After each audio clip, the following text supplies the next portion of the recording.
Pues muchas gracias, hermanos, por la oportunidad que me permiten de compartir la palabra de Dios con vosotros. Es para mí un real gozo y honor abrir la palabra de Dios para compartir con cada uno de vosotros, y que es mi oración que el Señor nos hable a cada uno de nosotros. El ser humano siempre ha buscado a través de la historia acerca de la vida después de la muerte. Incluso los ateos, cuando están por morir, se plantean nuevamente la pregunta: ¿y si existe Dios? ¿Y si existe vida después de la muerte? Ya decía el escritor C.S. Lewis algo muy interesante en cuanto a este sentimiento que tiene todo ser humano dentro de su corazón. Si nos encontramos con un deseo que nada en este mundo puede satisfacer, la explicación más probable es que fuimos hechos para otro mundo. Y ciertamente Dios nos ha creado para la eternidad, porque quiere disfrutar de una comunión con nosotros por toda la eternidad. ¿Cómo obtener la vida eterna? ¿A quién hay que pagar? Pero ¿cuáles son las barreras que tenemos los seres humanos para obtener esa vida eterna? La historia que vamos a leer a continuación quizás puede ayudarnos a entender lo que es la salvación, cómo poder entrar en el reino de Dios. Y al mismo tiempo, esta historia nos puede hablar acerca de un chequeo del corazón que todos nosotros tenemos que hacernos. Voy a pedir a Esteban que dé la lectura, y por favor quisiera que abran sus Biblias, porque vamos a hacer enseguida un pequeño análisis del contexto de este pasaje. ¿Ok? Voy a proyectarlo también.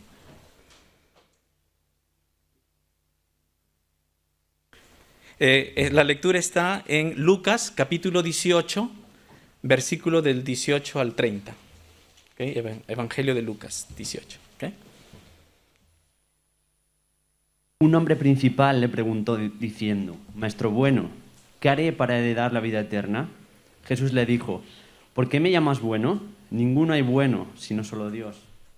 Los mandamientos sabes: no adulterarás, no matarás, no hurtarás, no dirás falso testimonio.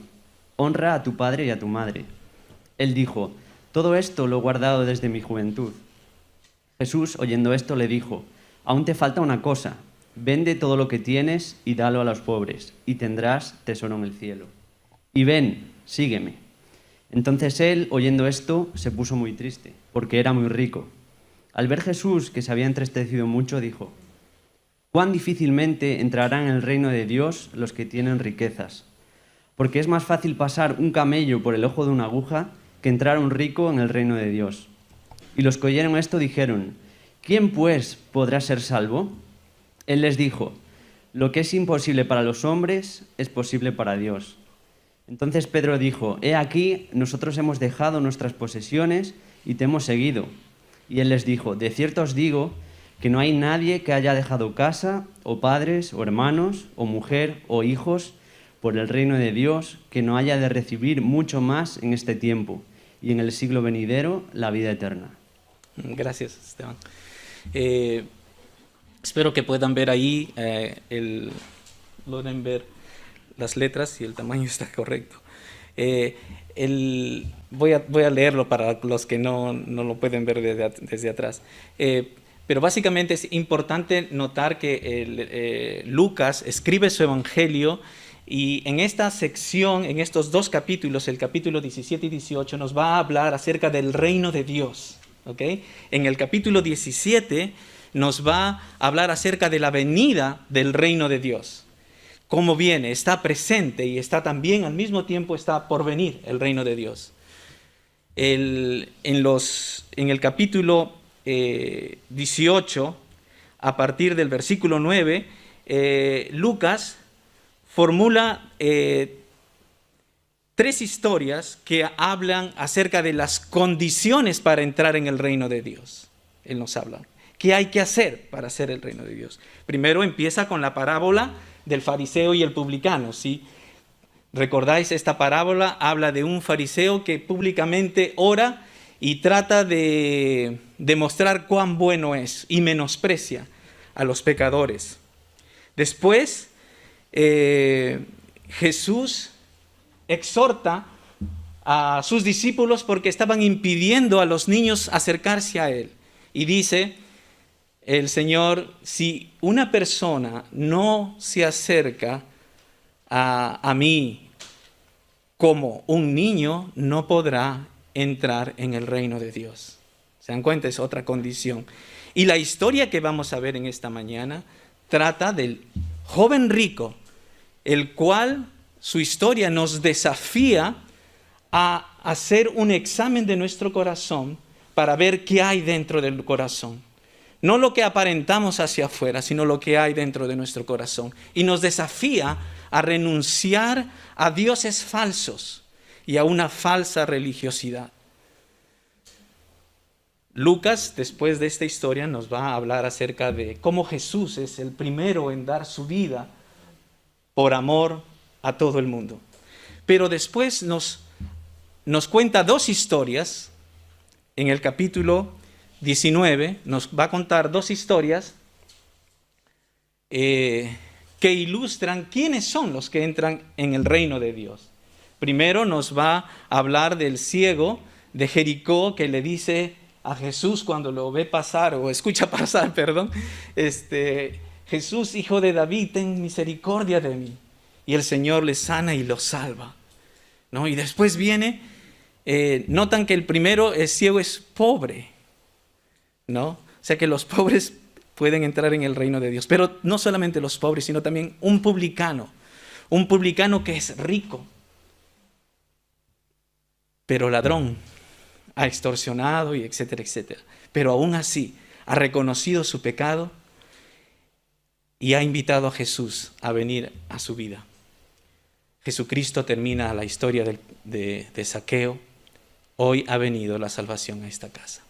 Entonces, sabiendo el contexto de la historia que vamos a ver, nos vamos a introducir a meditar acerca de este joven. Este posiblemente era un líder de la sinagoga. Quizás obtuvo su dinero a través de una herencia. Él es una persona culta, es una persona apreciada por la comunidad y lo ven como un ciudadano ejemplar. Es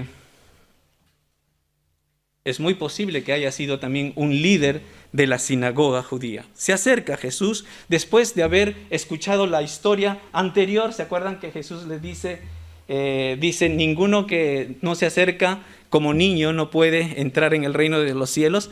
Ahí brinca este joven rico y pregunta, pero Señor, maestro bueno, le dice, ¿qué debo hacer para heredar la vida eterna? Jesús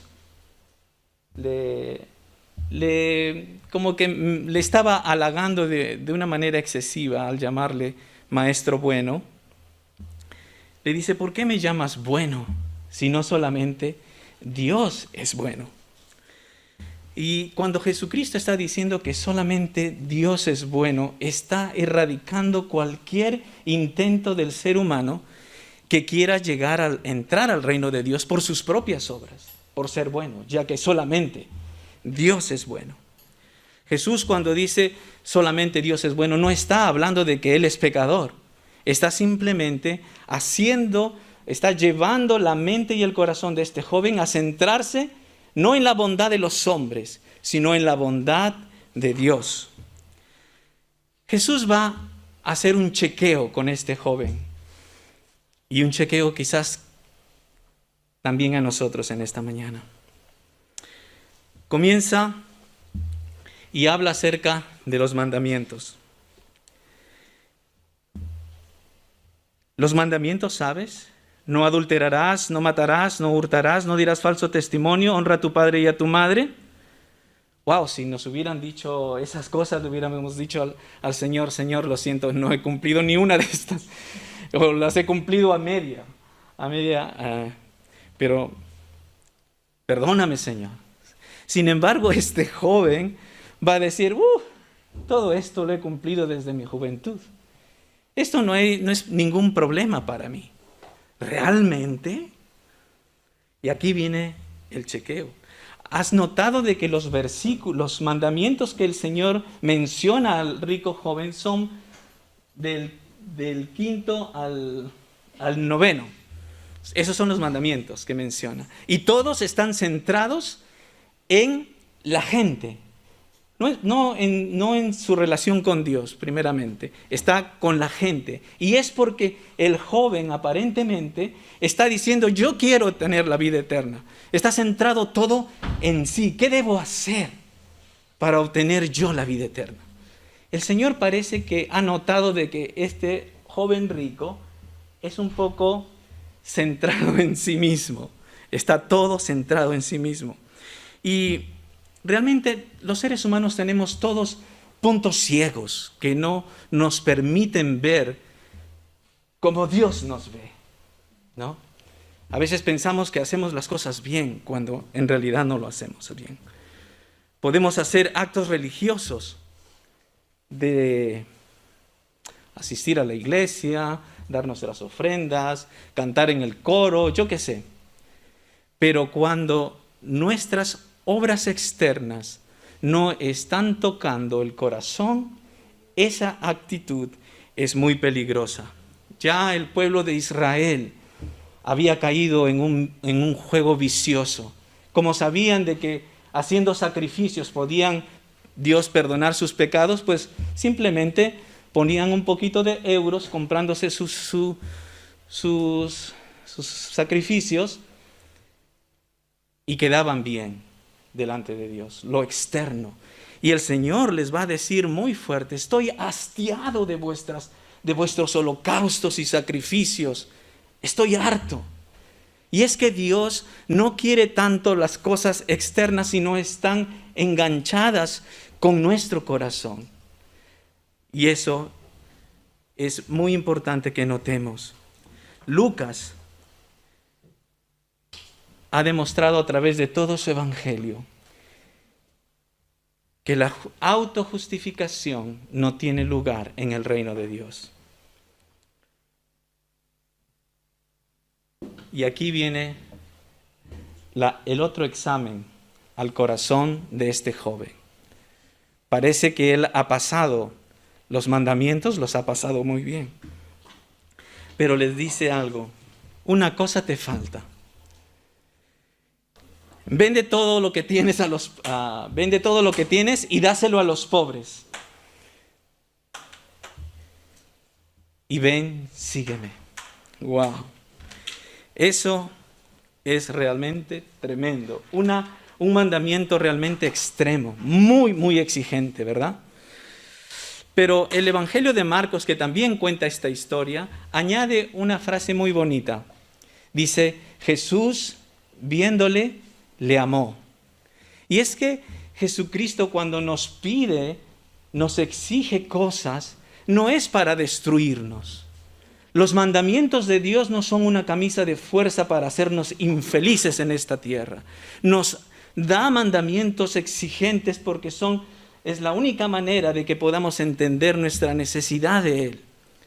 Él no quiere que tengamos dioses escondidos en nuestro corazón. Quiere liberarnos de toda cosa que nos puede destruir y esclavizar.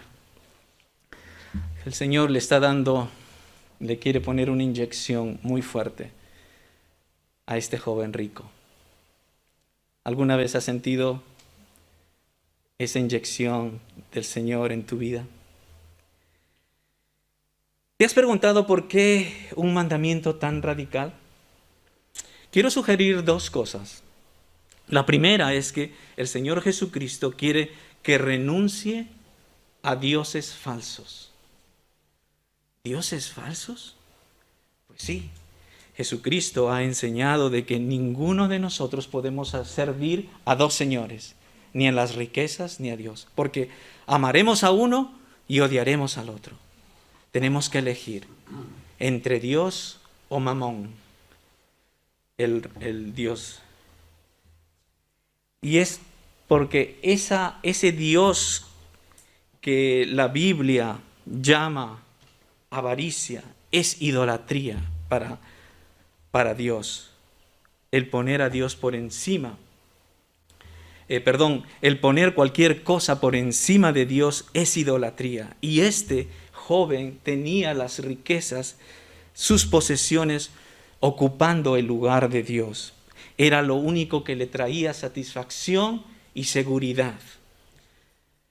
La otra cosa que creo que el Señor usó este mandamiento tan radical es para sacar su máscara y ayudarle a renunciar su falsa religiosidad. ¿Has notado allí de estos mandamientos cuál es el mandamiento de la segunda parte que el Señor no le menciona al joven rico? ¿Has notado? A ver, ¿quién me dice?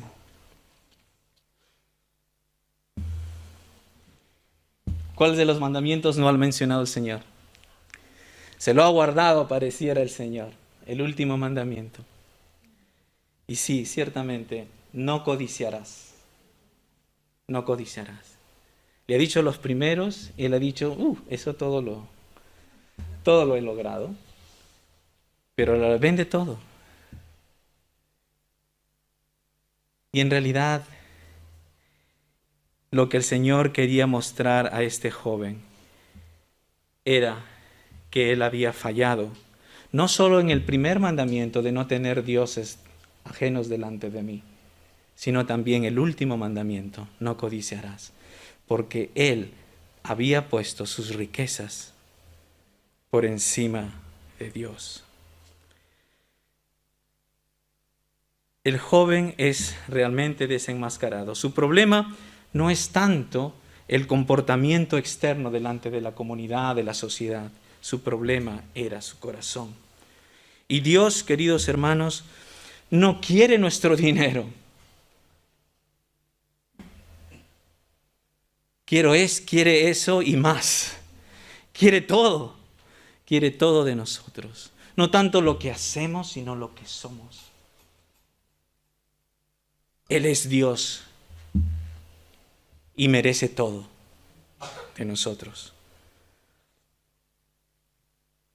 Y es que, hermanos, y aquí quisiera aplicar eso para nosotros.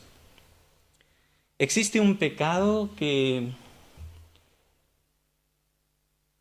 yo lo llamo el pecado de la falsa religiosidad. Ese pecado de la falsa religiosidad, ¿saben?, nos hace compararnos con los demás. Nos hace sentirnos superiores a los demás. Este pecado de la religiosidad puede disfrazarse en un activismo religioso para que todos me vean, agradar a los hombres. Y este pecado de la falsa religiosidad nos hace hacer cosas religiosas, ¿saben para qué? Para aplacar nuestra conciencia de otros pecados que la gente no ve y que nos hacen sentir mal dentro de nosotros. La falsa religiosidad. Y esto era lo que pasaba con este joven, que había dicho, todos estos mandamientos los he guardado desde mi juventud. ¿Realmente? La Biblia dice, por cuanto todos pecaron y están destituidos de la gloria de Dios. No hay justo ni aun uno, ni siquiera uno.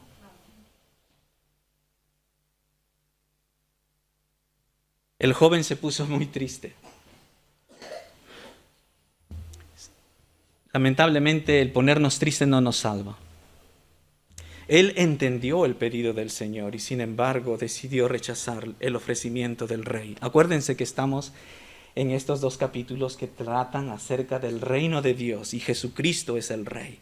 Jesucristo le ha ofrecido vida eterna, pero él ha rechazado ese ofrecimiento. El Señor Jesucristo dijo, todo el que procure salvar su vida, la perderá. Y eso es lo que pasó con este joven. ¿Y qué de nosotros? ¿Estamos buscando primeramente el reino de Dios por encima de nuestros planes, sueños, familia, por encima de todo. Es un gran desafío, ¿verdad, hermanos? Jesús dijo, cuán difícilmente entran los ricos en el reino de Dios. Y ciertamente las riquezas pueden ser una bendición cuando Dios ocupa el primer lugar en nuestras vidas, porque podemos ser bendición para otros. Pero también puede ser una maldición cuando nuestras posesiones ocupan el lugar de Dios y en lugar que nosotros las poseamos, son ellas las que nos poseen a nosotros. Lucas ya nos ha advertido a través de su evangelio de que del peligro que hay acerca de amar a las riquezas más que a las cosas espirituales. ¿Se acuerdan de la historia del rico y Lázaro? Cómo el rico desperdició su vida sin contar las cosas espirituales. Y también la parábola de ese rico que destruyó sus graneros para construir más grandes aún, para hacerse mucho más rico. Necio, hoy día vienen por tu alma. ¿Y a dónde irás? El Señor Jesucristo, cuán difícilmente, dice, entran los ricos en el reino de Dios. Y nos pone acerca una hipérbole, ¿no? Del camello, que es el animal más grande que hay en el contorno, y también del orificio más pequeño, que es el ojo de una aguja. Lo que está tratando de remarcar esta ilustración, que es imposible que ricos ganen el reino de Dios por sus propios esfuerzos. Los que estaban escuchando se estaban preguntando, estaban petrificados, ¿no? Tanto que el joven rico como los que estaban escuchando allí estaban petrificados. Pues entonces, ¿quién podrá ser salvo? Si este joven rico, que lo tiene todo, tiene un buen nombre, se ve que es un hombre religioso, es admirado en la comunidad, tiene la prueba, es rico, Dios le ha bendecido. Si una persona así no puede entrar en el reino de Dios, nosotros estamos perdidos. Y Jesucristo no les dice, no, ustedes son pobres, pueden ganarse el cielo. No, exactamente, está diciéndole, sí, es realmente imposible que el hombre se salve por sí mismo. Pero también dice el Señor, lo que es imposible para los hombres es posible para Dios. Y es que la salvación no es por los méritos del ser humano, es un regalo de Dios, nos dice Efesios 2:8. Porque por gracia sois salvos por medio de la fe, y esto no de vosotros, pues es un don de Dios. El milagro de la conversión del corazón la hace Dios, incluso a los ricos. Y me encanta Lucas, el Evangelio de Lucas, porque nos cuenta muchísimas historias acerca de la gracia de Dios. ¿Se acuerdan del hijo pródigo? Cuando vuelve, después de haber malgastado toda su vida, vuelve y se arroja a los brazos de su padre. Y su padre lo recibe y le perdona. ¿Se acuerdan del publicano en la parábola del fariseo y el publicano? Que tenía hasta vergüenza acercarse al templo y se golpeaba el pecho, diciendo, Señor, ten compasión de mí, no soy digno. ¿Se acuerdan de los niños que vienen a Jesús también, que eran ignorados por la sociedad? Los niños son aceptados por Jesús. El ciego de Jericó, Zaqueo mismo, son prueba del milagro de la conversión que Dios hace en el corazón del hombre. El apóstol Pedro está allí y siempre es el que se lanza a decir las cosas, ¿no? Es muy común en Pedro. Pedro le dice, Señor, nosotros hemos hecho esto, nosotros hemos abandonado todas nuestras posesiones para seguirte. Y sí, ciertamente, ellos lo habían hecho, sus discípulos dejándolo todo, dice Lucas, le siguieron. Y es que los discípulos no tenían problema con las posesiones. Y quizás hay personas, naturalmente, que no tienen problemas con las cosas materiales, le va y le viene, ¿no? Lo que tienen. Hay otras personas que sí tienen problemas. Y la pregunta que tenemos que hacernos a nosotros en lo profundo de nuestro corazón cuáles son esas barreras, cuáles son las cosas que el Señor quiere que yo abandone, los dioses falsos, y en qué áreas estoy mostrando una falsa religiosidad. Cristo nos anima a abandonar estos dioses falsos y esta manera falsa de vivir religiosamente. Él está para ayudarnos y hacernos vivir la vida con verdad, mostrarnos a Él tal como somos. No tenemos que fingir algo que no somos. Dios está dispuesto a recibirnos y nos acepta. Él está dispuesto a sostenernos. Para concluir, nos hacemos la pregunta que el joven rico se hace. ¿Qué debo hacer para heredar la vida eterna? Si un rico bonachón no lo logró, ¿quién podrá lograrlo? Permíteme llevarte al Monte Calvario.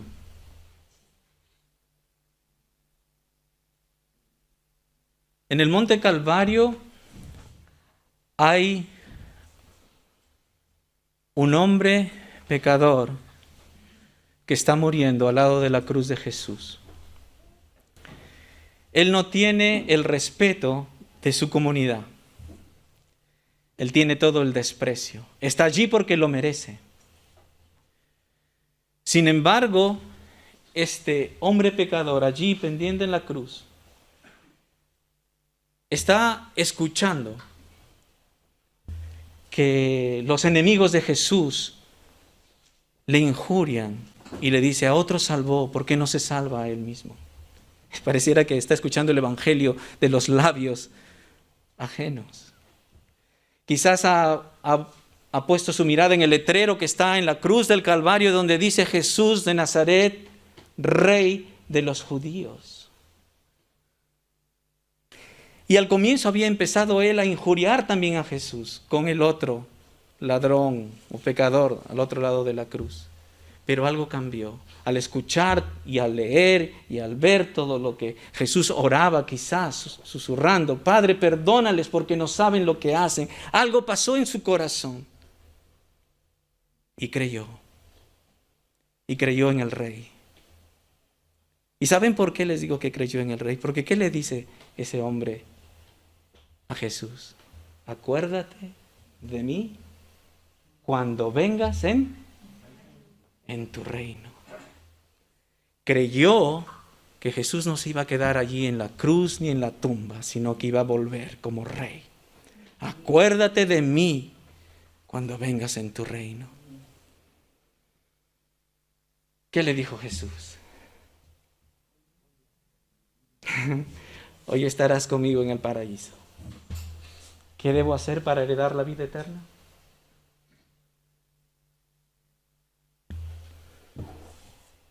Reconocer que somos pecadores. Sacar de nuestros corazones los ídolos falsos y el pecado de la religiosidad.